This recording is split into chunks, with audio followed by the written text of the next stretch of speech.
نحمده ونصلي على رسوله الكريم اما بعد فاعوذ بالله من الشيطان الرجيم بسم الله الرحمن الرحيم رب اشرح لي صدري ويسر لي امري واحلل عقدة من لساني يفقهوا قولي۔ بعض لوگ 27 رجب کا روزہ رکھتے ہیں اور اس روزے کو عام دنوں کے روزوں سے افضل سمجھتے ہیں، یعنی خاص طور پر 27 تاریخ کے روزے کا اہتمام، یہ بھی درست نہیں۔ متعدد احادیث سے نبی کریم صلی اللہ علیہ وسلم کا مخصوص دنوں یا تاریخوں میں نفلی روزوں کا اہتمام کرنا ثابت ہے، یعنی ایسا نہیں کہ کوئی دن اور مقرر نہیں، اور دن ہے مقرر، لیکن وہ آپ صلی اللہ علیہ وسلم نے خود کیے ہیں۔ آپ کے بعد کسی اور کو اجازت نہیں کہ وہ لوگوں کے لیے دن مخصوص کر دے کہ اس دن لازمی روزہ رکھنا ہوگا اور اس کا ثواب زیادہ ہوگا۔ متعدد احادیث سے نبی کریم صلی اللہ علیہ وسلم کا مخصوص دنوں یا تاریخوں میں نفلی روزوں کا اہتمام کرنا ثابت ہے، جیسا کہ ایام 20 میں ہر قمری مہینے کی 13، 14، 15 تاریخ، 20 ان کو اس لیے کہتے ہیں کہ یہ چاند کی وہ راتیں ہوتی ہیں جس میں ہر طرف چاندنی پھیلی ہوئی ہوتی ہے اور ہر چیز سفید نظر آتی ہے ایک طرح سے، تو 20 جائی ابیت سے، یا ہر سوموار اور جمعرات کو، یہ بھی مسنون ہے کیونکہ آپ نے اس کا اہتمام کیا۔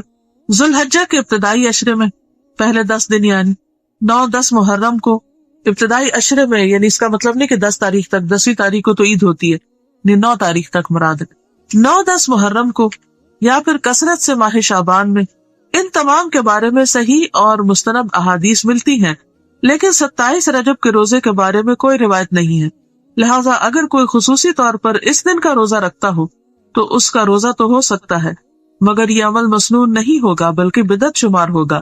قرآن کریم میں ارشاد ربانی ہے، یا ایھا الذین آمنوا لا تقدموا بین یدی اللہ ورسولہ، الحجرات آیت 1۔ اے لوگو جو ایمان لائے ہو، اللہ اور اس کے رسول سے آگے نہ بڑھو۔ عمر رضی اللہ عنہ اس ماہ میں نہ صرف یہ کہ روزہ رکھنے سے منع کیا کرتے تھے، بلکہ لوگوں کے ہاتھوں پر ہاتھ مار کر مجبور کرتے کہ وہ روزہ توڑ دے، کیونکہ ماہ رجب کی تعظیم اور اس میں روزہ رکھنا دور جاہلیت کی رسم تھی۔ یہ مصنف ابن ابی شیبہ کی روایت ہے۔ اور ایسا کیوں کرتے تھے؟ کیونکہ قرآن پاک کا یہ حکم ان کے سامنے تھا کہ لوگوں اللہ رسول سے آگے مت جاؤ، یعنی جو کام انہوں نے نہیں بتایا وہ تم اپنے ہاتھ میں نہ لو اور ان سے بڑے بننے کی کوشش نہ کرو، کیونکہ عموماً حکم چلانے والے ایک طرح سے اپنی بڑائی کا اظہار کر رہے ہوتے ہیں۔ البتہ اگر کوئی شخص بطور عادت ہر ماہ چاند کی 13، 14 اور 15 تاریخ یا پیر اور جمعرات کو رکھتا ہو تو اس ماہ میں بھی رکھ سکتا ہے، یعنی اگر 27 رجب پیر کو آ رہی ہے اور اس کی پہلے سے عادت ہے ہر پیر کو روزہ رکھنے کی، تو ایسا شخص روزہ رکھ سکتا ہے۔ صرف رمضان کے روزے رکھ کے فارغ نہ ہو جائیے، بلکہ رمضان کے بعد شوال اور شوال کے بعد بھی نفلی روزوں کا اہتمام کیجیے۔ صرف زکوٰۃ دے کر فارغ نہ ہو جائیے، بلکہ صدقہ خیرات کو اپنی زندگی کا ایک حصہ بنا لیجیے۔ یہ سب چیزیں اللہ کا قرب حاصل کرنے کا ذریعہ۔ صرف حج کر کے فارغ نہ ہو جائیے کہ میں نے اپنا فریضہ ادا کر لیا، بلکہ عمرے پر عمرے کا بھی اہتمام کیجیے۔ یہ ساری عبادات یعنی نفلی عبادات جو ہیں، یہ آپ کو اللہ تعالیٰ کا قرب عطا کریں گی، اللہ تعالیٰ کی محبت عطا کریں گی۔ پھر اللہ تعالیٰ فرماتے ہیں اس حدیث قدسی میں، جب میں اس سے محبت کرنے لگ جاتا ہوں تو میں اس کا کان بن جاتا ہوں جس سے وہ سنتا ہے، اس کی آنکھ بن جاتا ہوں جس سے وہ دیکھتا ہے، اس کا ہاتھ بن جاتا ہوں جس سے وہ پکڑتا ہے، اور اس کا پاؤں بن جاتا ہوں جس سے وہ چلتا ہے۔ اگر وہ مجھ سے مانگے تو میں اسے دیتا ہوں، اگر وہ مجھ سے پناہ کا طالب ہو تو میں اس کو پناہ دیتا ہوں۔ یعنی اس کے کان، آنکھ، ہاتھ، پاؤں سب اللہ کی اطاعت میں لگ جاتے ہیں، اللہ سبحانہ تعالیٰ کی نافرمانی کے کام چھوڑ کر اللہ تعالیٰ کی فرمانبرداری کے کاموں میں لگ جاتے ہیں۔ ان اعضاء سے اللہ تعالیٰ نیکیاں کرنے کی توفیق دیتا ہے اور پھر اس شخص کی دعائیں قبول ہونے لگتی۔ اگر وہ مجھ سے مانگے تو میں اسے دیتا ہوں، اور اگر وہ مجھ سے پناہ کا طالب ہو، یعنی کسی شر سے بچنے کے لیے اللہ کی پناہ لینا چاہتا ہو، تو اللہ تعالیٰ اس کو پناہ بھی دیتے ہیں۔ میں کسی چیز میں تردد نہیں کرتا جس کو میں کرنے والا ہوتا، یعنی اللہ تعالیٰ فعال لما یرید، جو چاہتا ہے کر لیتا ہے، لیکن ایک کام میں تردد ہوتا ہے، اور وہ کیا ہے؟ جو مجھے مومن کی جان نکالتے وقت ہوتا ہے۔ وہ موت کو بوجہ تکلیف پسند نہیں کرتا، اور مجھے بھی اسے تکلیف دینا اچھا نہیں لگتا۔ تو بہرحال اگر آپ فرض عبادات کے ساتھ ساتھ نفلی عبادت کا اہتمام کرتے ہیں تو اس سے آپ اللہ تعالیٰ کے قریب ہوتے ہیں، اللہ تعالیٰ کی محبت پاتے ہیں، دعائیں قبول ہوتی ہیں، تکلیفوں اور شر سے پناہ ملتی ہے، اور انشاءاللہ موت بھی آسان ہو جائے گی۔ تو آج ہم بات کریں گے شوال کے روزوں کی بطور خاص اور نفلی روزوں کی بطور عام۔ رمضان کے روزے تو ہم پر فرض ہیں، لیکن بات ہے نفلی روزوں کی جو شوال میں ہی رکھنے شروع کر دیے جاتے ہیں۔ نفلی روزہ وہ ہوتا ہے جو فرض سے زائد ہوتا ہے، فرض کے علاوہ ہوتا ہے، فرض کی قضا نہیں ہوتی، نفل، اس میں نفل کی نیت نہیں ساتھ شامل کرتے۔ وہ روزہ جو خالصتاً اپنی خوشی سے رکھا گیا، دل کی خوشی سے، کسی مجبوری سے نہیں، کسی کے کہنے پر نہیں، کسی کے پریشرائز کرنے پر نہیں، اپنے دل کی محبت اور اپنے دل کی خوشی سے۔ اور اس لیے بھی نہیں کہ بس روزہ رکھنا ہے، سارے لوگ رکھ رہے ہیں، اگر میں نہیں رکھوں گی تو لوگ کہیں گے تم نے شوال کے روزے نہیں رکھے، اور مجھے سب کو بتانا تو ہے کہ میں بھی رکھ رہی ہوں۔ یا یہ کہ مجھے روزہ رکھنا بہت پسند ہے، اس سے صحت اچھی ہو جاتی، اس کے بہت سے طبی فائدے ہیں، اس لیے بھی نہیں، صرف اللہ کی رضا کے لیے، خلوص نیت کے ساتھ، کیونکہ اگر آپ ایسا کریں گے تو یہ روزہ آپ کو اللہ کا قرب عطا کرے گا، اللہ تعالیٰ کی رضا حاصل کر سکیں گے، اللہ تعالیٰ کی محبت حاصل کر سکیں گے۔ یہ آپ کے لیے تزکیہ نفس اور خواہشات سے جنگ کرنے کا ذریعہ بھی ہے، اپنی خواہشات کو کنٹرول کرنے کا ذریعہ، کیونکہ وہ آتا نا قرآن مجید میں وَنَهَا النَّفْسَ عَنِ الْهَوَىٰ فَإِنَّ الْجَنَّةَ هِيَ الْمَأْوَىٰ، جس نے اپنے نفس کو خواہش سے روک لیا تو جنت اس کا ٹھکانہ ہو۔ تو روزے میں انسان اپنی خواہشات کو کنٹرول کرتا ہے اور اس کے ساتھ ساتھ پھر وسیع اجر بھی ملتا ہے اللہ تعالیٰ سے۔ روزہ جہنم کی آگ سے 70 برس دور کرنے والا عمل ہے۔ صحیح مسلم کی روایت میں آتا ہے، ابو سعید خدری سے روایت ہے کہ رسول اللہ صلی اللہ علیہ وسلم نے فرمایا، جو بندہ بھی اللہ تعالیٰ کے راستے میں ایک دن روزہ رکھتا ہے، ایک دن، اللہ تعالیٰ اس دن کی وجہ سے اس کے چہرے کو 70 برس کی مسافت تک آگ سے دور کر دیتا ہے۔ یعنی اتنا دور جہنم سے ہو جاتا ہے انسان جب ایک دن بھی اللہ کی خاطر روزہ رکھتا ہے۔ اور جہنم کی گہرائی بھی 70 سال کی مسافت کے برابر ہے۔ ابو ہریرہ کہتے ہیں کہ قسم ہے اس ذات کی جس کے ہاتھ میں ابو ہریرہ کی جان ہے، بے شک جہنم کی گہرائی 70 سال کی مسافت کے برابر ہے۔ یعنی جہنم کے اندر اگر کوئی چیز پھینکی جائے تو تہ تک پہنچنے میں اس چیز کو کتنے سال لگتے؟ 70 سال لگتے۔ اتنی گہری ہے، ڈونگی ہے جہنم، اندر ہے۔ کیسا اندھیرا ہوگا پھر۔ جن لوگوں نے بیسمنٹس میں رہنے کا کوئی ایکسپیرینس کیا ہو تو آپ کو معلوم ہوگا کیسی گھبراہٹ ہوتی۔ کبھی آپ کو زمین کے اندر اترنا پڑے کسی بھی جگہ، چاہے پارکنگ کے لیے، چاہے ویسے رہنے کے لیے، یا کسی پروگرام میں بھی کچھ ہالز ہوتے ہیں نا، وہ بیسمنٹ میں ہوتے ہیں، تو ان کی فیلنگ کچھ اور ہوتی، حالانکہ وہ صرف ایک فلور نیچے ہوتے ہیں یا 2 فلور نیچے ہوتے ہیں۔ تو جہنم تو اتنی گہری ہے، اتنی گہری کہ 70 سال تک بندہ گرتا ہی جائے، گرتا ہی جائے، گرتا ہی۔ امیجن کر سکتے ہیں وہ کتنی گہری ہے پھر۔ تو اس جہنم سے بچانے والی کون سی چیز ہے؟ روزہ۔ نبی صلی اللہ علیہ وسلم نے فرمایا، جس شخص نے اللہ کی راہ میں ایک دن روزہ رکھا تو اللہ تعالیٰ اس کے اور آپ کے درمیان ایسی خندق بنا دیتا ہے جتنا کہ زمین اور آسمان کے درمیان فاصلہ ہے، یعنی اتنا دور ہو جاتا ہے انسان جہنم سے۔ اسی طرح ایک اور حدیث میں آتا ہے، رسول اللہ صلی اللہ علیہ وسلم نے فرمایا، روزہ ڈھال ہے اور یہ مومن کے قلعوں میں سے ایک قلعہ ہے۔ قلعے میں انسان کیوں جاتا ہے، کب جاتا ہے؟ دشمن سے بچنے کے لیے۔ تو ہمارا سب سے بڑا دشمن کون؟ شیطان، اور اس کے بعد خود ہمارا اپنا نفس، ان النفس لامارۃ بالسوء۔ تو جب انسان روزہ رکھتا ہے تو بہت سی برائیوں سے بچتا ہے، اور کیا کہتا ہے کہ میں روزے سے ہوں، اور پھر روزے کی وجہ سے وہ ایک قلعے میں محفوظ ہو جاتا ہے، یعنی گناہوں سے بھی محفوظ ہو جاتا ہے، شیطان کے حربوں سے محفوظ ہو جاتا ہے۔ پھر روزے کو ایک ڈھال بھی کہا گیا ہے، الصیام جنۃ کجنۃ احدکم من القتال۔ رسول اللہ صلی اللہ علیہ وسلم نے فرمایا، روزہ ڈھال ہے، یعنی آگ سے بچانے والی چیز ہے، جس طرح لڑائی میں تم میں سے کسی کی ڈھال ہوتی ہے۔ ایک اور روایت میں آتا ہے مسند احمد کی، رسول اللہ صلی اللہ علیہ وسلم نے فرمایا، جو شخص اللہ کی راہ میں اپنی زائد چیز خرچ کر دے، یعنی جو ضرورت سے زائد ہے، اس کا ثواب 700 گنا ہوگا۔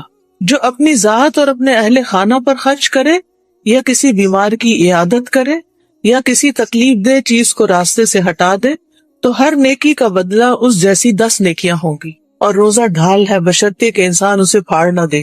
پھاڑتا کیسے؟ گناہ کر کے، غلط کام کر کے۔ نفلی عبادات تو بہت سی ہیں، لیکن روزے جیسا کوئی عمل نہیں۔ حدیث میں آتا ہے، ابو امامہ کہتے ہیں، میں رسول اللہ صلی اللہ علیہ وسلم کے پاس حاضر ہوا اور میں نے عرض کیا، مجھے ایسی چیز کا حکم دیجئے جو میں آپ سے حاصل کر لوں۔ آپ نے فرمایا، روزہ رکھا کرو، کیونکہ اس جیسی کوئی چیز نہیں، یعنی ایسی نیکی ہے کہ کوئی اور چیز اس کا مقابلہ نہیں کر سکتی۔ اور ابو امامہ ہی کی ایک روایت اور میں جو تفصیل سے آتی ہے، ابو امامہ کہتے ہیں کہ رسول اللہ صلی اللہ علیہ وسلم نے ایک لشکر ترتیب دیا تو میں آپ کی خدمت میں حاضر ہوا اور عرض کیا یا رسول اللہ صلی اللہ علیہ وسلم میرے حق میں اللہ سے شہادت کی دعا کر دیجئے۔ آپ نے فرمایا اے اللہ انہیں سلامت رکھ اور انہیں مال غنیمت عطا فرما۔ چنانچہ ہم مال غنیمت کے ساتھ صحیح سالم واپس آئے۔ پھر رسول اللہ صلی اللہ علیہ وسلم نے ایک اور لشکر ترتیب دیا۔ پھر میں آپ کے پاس آیا اور عرض کیا یا رسول اللہ صلی اللہ علیہ وسلم میرے حق میں اللہ سے شہادت کی دعا کر دیجئے۔ آپ نے فرمایا اے اللہ انہیں سلامت رکھ اور مال غنیمت کے ساتھ لوٹا۔ پھر تیسری مرتبہ جب لشکر ترتیب دیا تو میں نے عرض کیا یا رسول اللہ میں اس سے پہلے بھی 2 مرتبہ آپ کے پاس آ چکا ہوں۔ میں نے آپ سے یہ سوال کیا تھا کہ آپ اللہ سے میرے حق میں شہادت کی دعا کر دیجئے، لیکن آپ نے اللہ عز و جل سے سلامتی اور غنیمت کی دعا کی اور ہم مال غنیمت لے کر صحیح سالم واپس آ گئے، لہٰذا یا رسول اللہ اب تو میرے لیے شہادت کی دعا کر دے۔ لیکن آپ نے فرمایا اے اللہ انہیں سلامت رکھ اور انہیں مال غنیمت عطا کر۔ کہتے ہیں ہم مال غنیمت لے کر صحیح سالم واپس آ گئے۔ اس کے بعد میں آپ کی خدمت میں حاضر ہوا اور عرض کیا اللہ کے رسول مجھے کسی عمل کا حکم دیجئے، کوئی حکم دیجئے میں کوئی کام کروں، کچھ نیکی کروں۔ آپ نے فرمایا اپنے اوپر روزے کو لازم کر لو کیونکہ اس جیسا کوئی عمل نہیں، یعنی روزہ رکھنے کی عادت ڈال لو۔ تو ظاہر ہے کہ رمضان تو 1 مہینے میں ہی گزر جاتا ہے، پھر سال کے 11 مہینے تو ہم خوب چھٹی کرتے، پھر اگلے رمضان میں روزے رکھتے۔ لیکن آپ نے دیکھا ہوگا کہ رمضان کے روزے رکھ کر ایسی عادت ہوتی ہے کہ دل نہیں چاہتا رمضان ختم ہو، کیونکہ ہمارے اوقات، ہمارا ٹائم ٹیبل، ہمارا کھانے پینے کا سسٹم، ہمارا فزیکل ڈائجسٹو سسٹم وہ بھی اتنا ریگولر ہو چکا ہوتا ہے کہ ہم سکون میں آئے ہوئے ہوتے ہیں۔ تو اس لیے کتنا احسان ہے ہم پر ہمارے دین کا کہ ہمیں رمضان کے بعد پھر مزید روزے رکھنے کی ترغیب دی گئی۔ تو بہرحال حضرت ابو امامہ نے نبی صلی اللہ علیہ وسلم کی یہ حدیث اس طرح پلے باندھی، کہا جاتا ہے کہ ابو امامہ، ان کی بیوی اور ان کے خادم کو اکثر روزے رکھتے دیکھا گیا۔ اگر دن کے وقت ان کے گھروں سے دھواں اٹھتا ہوا دکھائی دیتا تو لوگ سمجھ جاتے آج ان کے ہاں کوئی مہمان آیا ہے، ورنہ ان کے ہاں دن کو کھانا نہیں پکتا۔ امامہ رضی اللہ عنہ کہتے ہیں کہ ایک عرصے تک میں اس پر عمل کرتا رہا جب تک اللہ کو منظور ہوا، پھر میں آپ کے پاس حاضر ہوا اور عرض کیا یا رسول اللہ آپ نے مجھے روزے رکھنے کا حکم دیا تھا، مجھے امید ہے کہ اللہ نے ہمیں اس کی برکتیں عطا فرمائی ہیں۔ یا رسول اللہ صلی اللہ علیہ وسلم اب مجھے کسی اور عمل کا حکم دیجیے، یعنی یہ تو عادت پکی ہوگی، اب کوئی اور بتائیے۔ نبی صلی اللہ علیہ وسلم نے فرمایا جان لو کہ اگر تم اللہ کے لیے ایک سجدہ کرو گے تو اللہ اس کی برکت کی وجہ سے تمہارا ایک درجہ بلند کر دے گا اور ایک گناہ معاف کر دے گا۔ تو یہ ہیں وہ عبادتیں جن کی وجہ سے انسان کو اللہ تعالیٰ کا تقرب حاصل ہوتا ہے اور انسان کے دل کے اندر بھی ایک سکون آتا ہے اور انسان کی آخرت بھی سنور جاتی ہے، کیونکہ فرائض کی ادائیگی سے زیادہ بندہ کسی چیز سے اللہ کا قرب حاصل نہیں کرتا، اور مسلسل نوافل کے ذریعے بندہ اللہ کا قرب حاصل کرتا رہتا ہے، یہاں تک کہ اللہ تعالیٰ اس بندے سے محبت کرنے لگ جاتا ہے، اور جب محبت کرتا ہے تو پھر اس کو نیکیوں کی توفیق بھی دیتا ہے۔ اور اللہ تعالیٰ کی محبت کی علامت کیا ہے کہ روزے دار کے منہ کی بو اللہ کے نزدیک مسک کی خوشبو سے بھی زیادہ اچھی ہوتی ہے۔ پھر یہ کہ روزہ صدقہ بھی ہے۔ ابو اسد الدؤلی کہتے ہیں کہ ہم ابو ذر رضی اللہ عنہ کے پاس تھے کہ انہوں نے کہا صبح ہوتی ہے تو تمہارے ایک ایک جوڑ پر صدقہ لازم ہو چکا ہوتا ہے اور ہر روز ایسے ہوتا ہے، چنانچہ اس کی ہر نماز صدقہ ہے، یعنی انسان کی، روزہ صدقہ ہے، حج صدقہ ہے، یعنی یہ ہم اپنے جسم کا صدقہ دیتے چلے جاتے ہیں، جان کا صدقہ دے رہے ہوتے ہیں، اور صدقہ گناہوں کو بھی بجھاتا ہے، گناہوں کی آگ ٹھنڈی کرتا ہے، فتنوں کا کفارہ بھی ہے۔ حدیث میں آتا ہے کہ آدمی کو اس کے اہل و عیال، اس کے مال اور اس کی اولاد اور اس کے پڑوسیوں کے بارے میں جو آزمائش آتی ہے اس کی معافی نماز، روزے، صدقے اور امر بالمعروف اور نہی عن المنکر سے ہو جاتی، یعنی ہمارے جو گناہ ہوتے ہیں، ہماری جو زیادتیاں ہوتی ہیں وہ کس طرح معاف ہو جاتی ہیں؟ ان نیکیوں کی وجہ سے، ان الحسنات یذہبن السیئات۔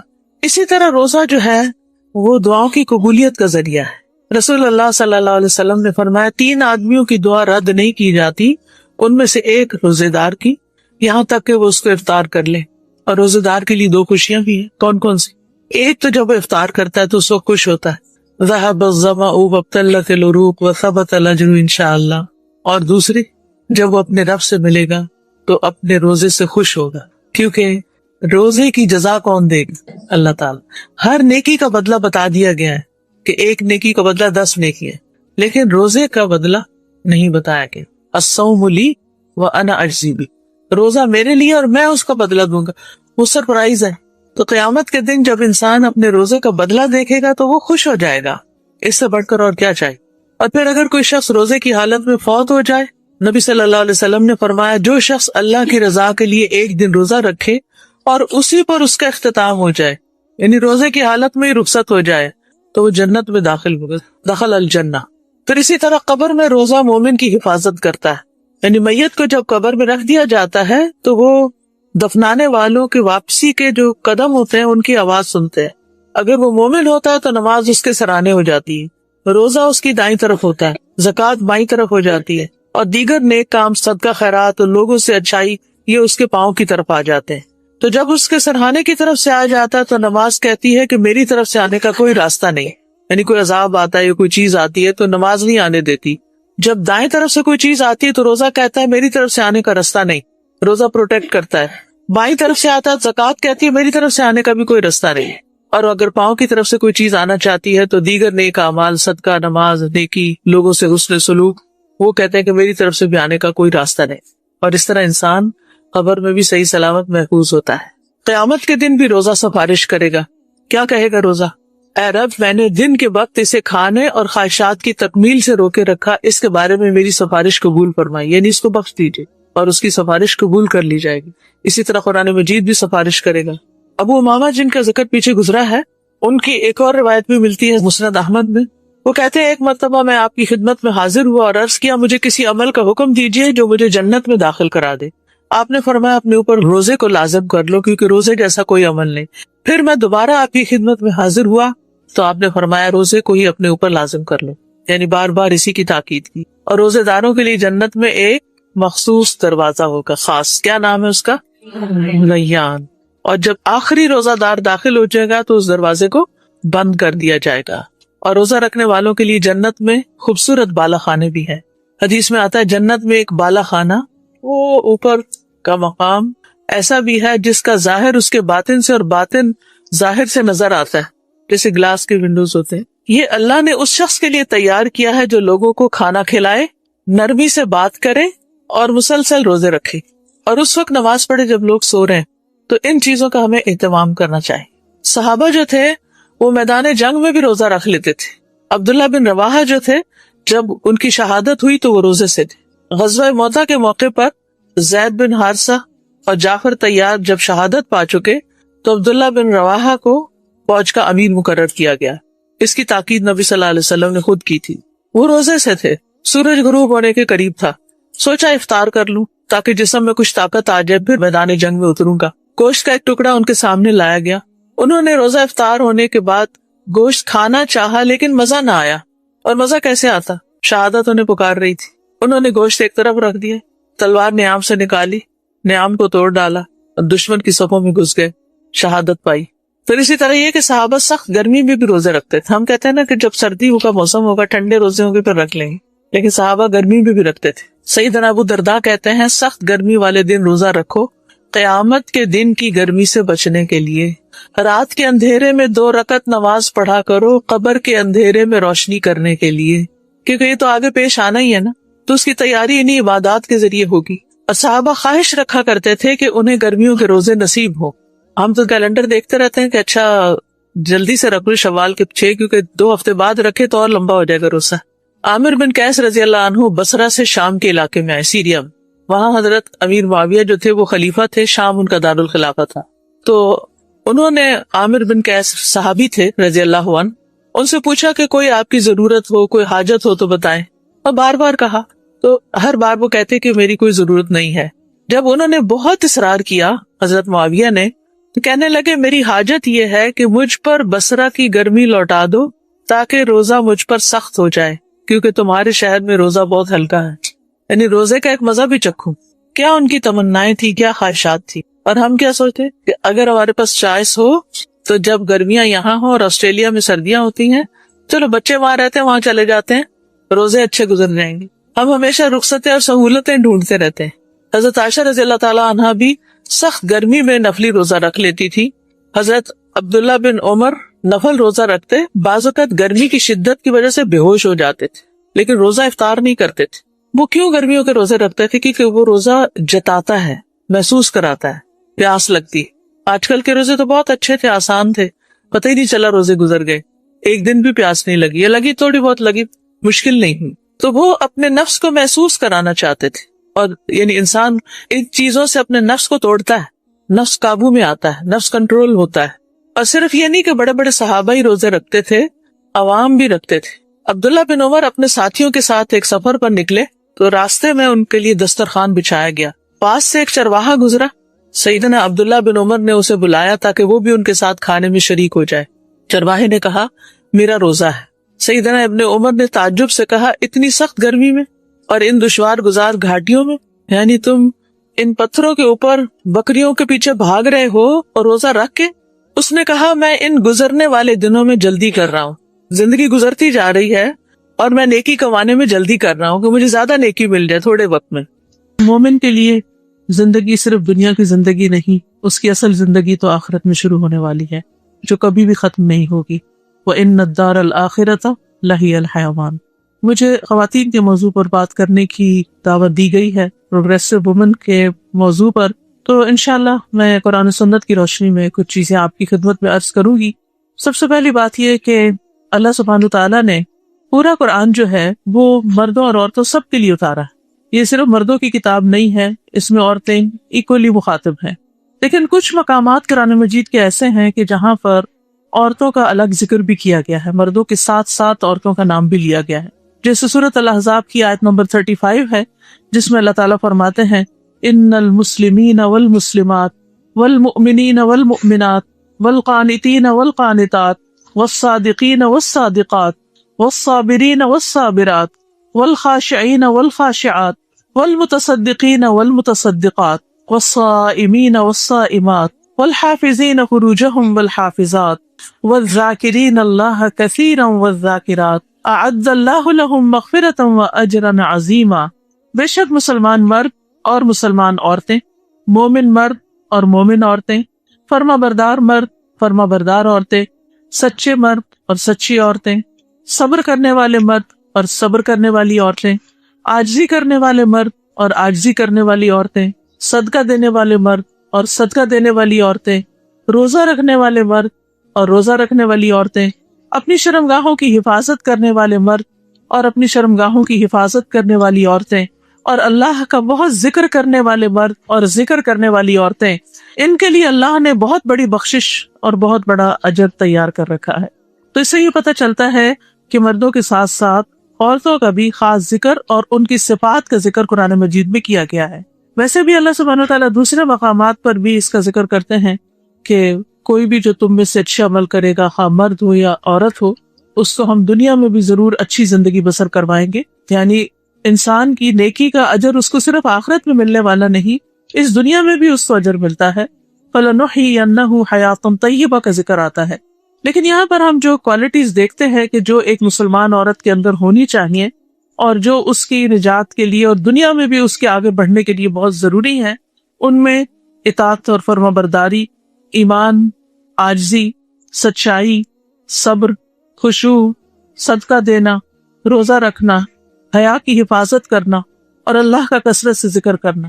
تو اس میں آپ دیکھ رہے ہیں کہ یہاں پر نماز کا ذکر نہیں، لیکن جنرلی نماز اس کے اندر شامل ہوگی، لیکن کچھ اور چیزیں جو یعنی پرسنل ٹریٹس ہیں ان کا ذکر کیا گیا ہے، اور کچھ اللہ کے حقوق بتائے گئے ہیں، کچھ بندوں کے حقوق بتائے گئے ہیں کہ جن کا ادا کرنا ضروری ہے۔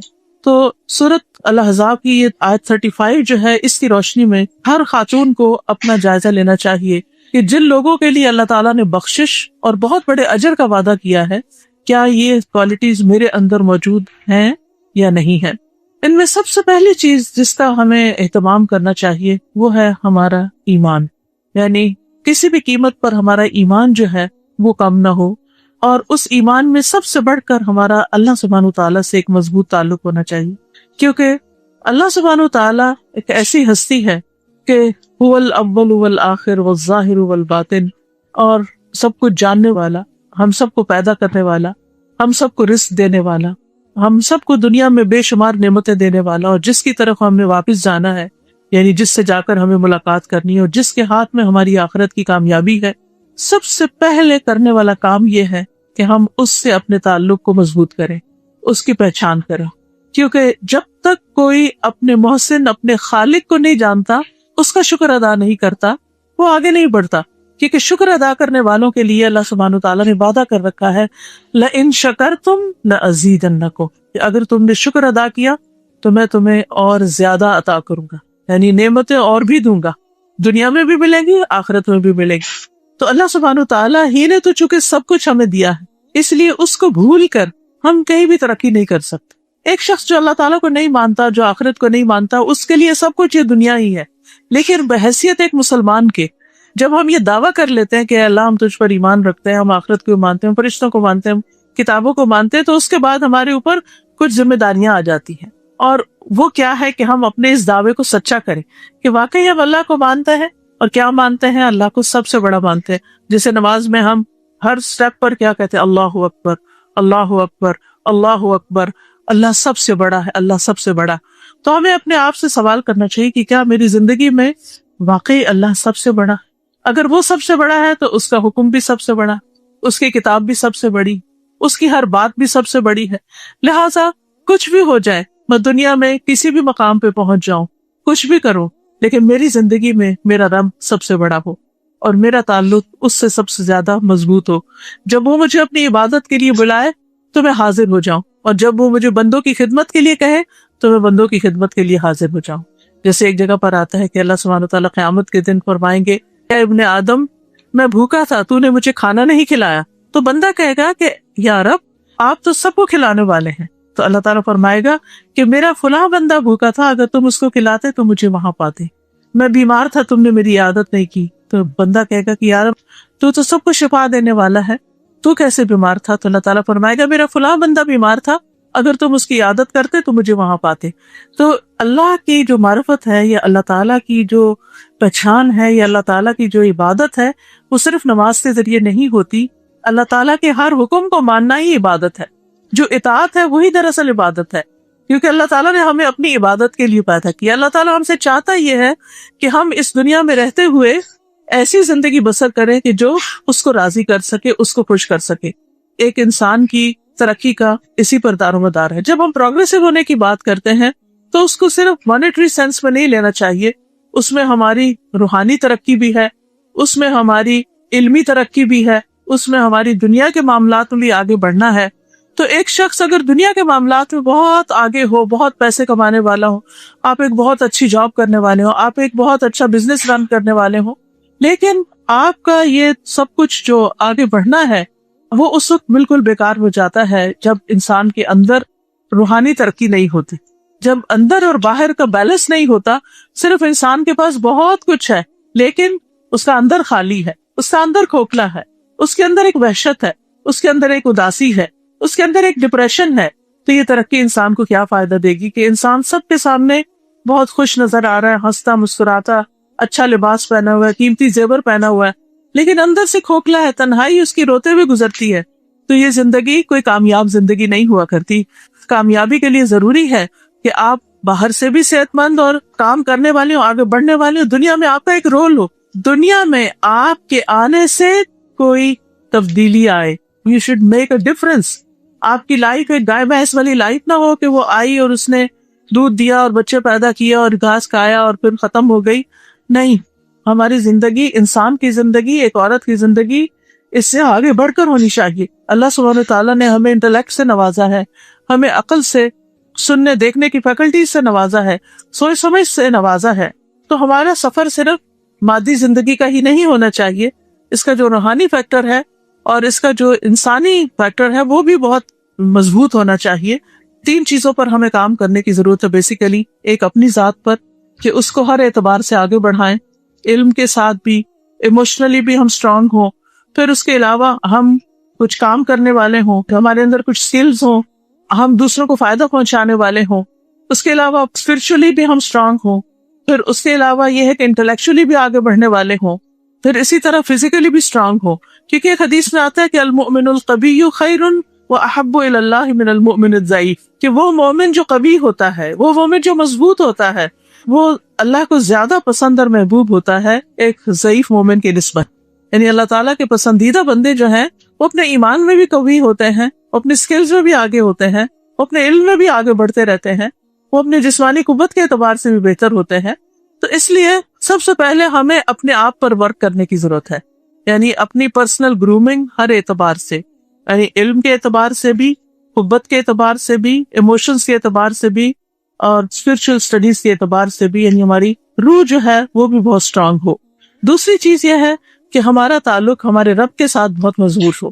یعنی اگر ہم دنیاوی اعتبار سے پرفیکٹ بھی ہیں، یعنی ہماری ہیلتھ بھی بہت اچھی ہے، ہم بہترین طور پر بھاگ دوڑ کر سکتے ہیں، ہم ذکر اذکار کے بھی بہت پابند ہیں، ہم باقی کام بھی کر رہے ہیں، لیکن اللہ کے لیے نہیں کر رہے کچھ، یعنی اللہ کو خوش کرنے کے لیے نہیں کر رہے، اللہ سے محبت نہیں ہے، اللہ پر ایمان کمزور ہے، اللہ سبحانہ تعالیٰ کے ساتھ تعلق نہیں ہے، اللہ سبحانہ تعالیٰ دور دور محسوس ہوتے ہیں، اللہ سبحانہ تعالیٰ کا ذکر ہماری زندگی میں نہیں ہے، تو آپ دیکھیے کہ بہت بڑے خسارے کی بات ہوگی، بہت بڑا نقصان ہوگا، کیونکہ اس نے ہمیں یہاں بھیجا ہے، اس نے ہمیں سب کچھ دیا ہے، اسی کے پاس ہمیں لوٹ کر جانا ہے، تو پھر یہ کیسے ممکن ہے کہ ہم اسے بھول کر اس کو خوش کر سکیں. تو اللہ کی یاد ہماری زندگی میں اور اللہ سبحانہ تعالیٰ کے ساتھ ہمارا تعلق بہترین ہونا چاہیے. اس کے لیے بہت ضروری ہے کہ ہم قرآن کو سمجھ کر پڑھیں.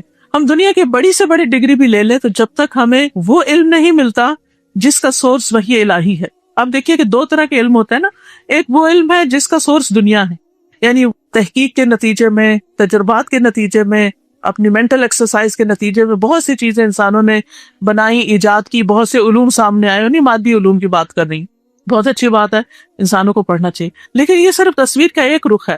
اس پلانٹ کے اوپر جو کچھ ہے صرف اس کو جان لینا کافی نہیں. اس تصویر کا ایک دوسرا رخ ہے، اور وہ ہے آخرت کا رخ. وہ ہے اللہ سبحانہ تعالیٰ کی طرف سے آنے والا علم جو ہمیں غیب کی خبریں دیتا ہے، جو ہمیں آگے کی بتاتا ہے، جس کا سورس وحی الہی ہے. یعنی اللہ سبحانہ تعالیٰ نے قرآن مجید جو ہے وہ اپنے علم کے ساتھ نازل کیا.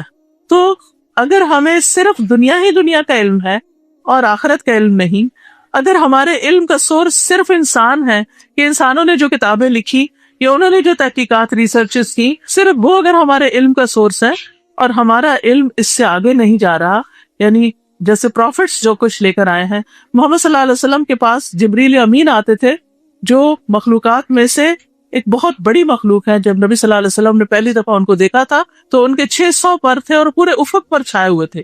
اور اسی طرح معراج کے موقع پر بھی آپ نے ان کو دیکھا، وہ وحی لے کر آتے تھے. تو قرآن مجید جو ہے وہ وحی الہی پر مبنی ہے، یعنی علم کا ایک سورس ہیومن مائنڈ ہے، انسانی تجربات ہیں، اور ایک وحی الہی ہے. تو جب تک اس میں بیلنس نہیں ہوگا اس وقت تک آپ ایک کامیاب زندگی نہیں بسر کر سکتے. تو آپ اچھی سے اچھی ڈگری لیں، خوب پڑھیں، لیکن آگے بڑھنے کے لیے، ہمیشہ کی کامیابی کے لیے ضروری ہے کہ آپ پروگریس کریں اور اس کے لیے قرآن مجید کو بھی سمجھ کر پڑھیں. زندگی میں اور نہیں تو کم از کم ایک بار ضرور آپ یہ دیکھیں کہ آپ کے رب نے آپ کو اس دنیا میں رہنے کے لیے کیا طریقے سکھائے، اور وہ اس کے علاوہ ہمیں پتہ نہیں چل سکتے جب تک ہم قرآن و سنت کا مطالعہ نہیں کرتے.